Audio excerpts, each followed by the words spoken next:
وقالت دي مرضاش، وبقول لكم ببعت سلامي نور على نور، ده البدر والقمر مسطور، وبعت سلامي للسادة الأشراف، وبرحب بكل الحضور، وبشكر من قلبي معالي محافظ البحيرة الدكتورة جاكلين عادل لدعمها للشباب، وأريد أن أرحب بجميع قامات المجتمع بمناسبة العيد القومي لمحافظة البحيرة، محافظة العز ليوم الدين وبلد الخير، بلد الخير تملي ولادة بالخير من قمح وفراولة وتين، وانتوا عارفين الباقيين.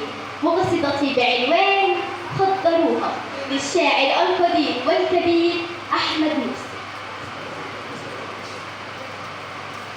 ازرعوها وعمروها، عطروها وخضروها، وانقشوا فستان زفافها، من اللي خاين طهروها، وبدور الصحراء سلامل، بوس ترابها وبوس ايديها، واما تخضر السنابل اوعى مرة تجور عليها.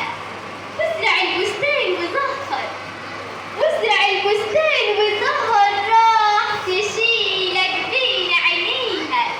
قال لنا سيدنا ونبينا بالأمل هتعيشوا فيها. لو فسيلة جت لإيدك خلي أرضك خضرا بيها، لما تتنفس هواها جنة حلوة هتلاقيها.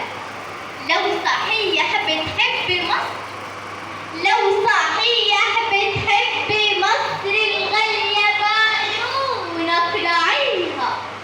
ايد في ايد بالحب نقدر، اوعى غيرك يشتريها. نبتة خضرا، نبتة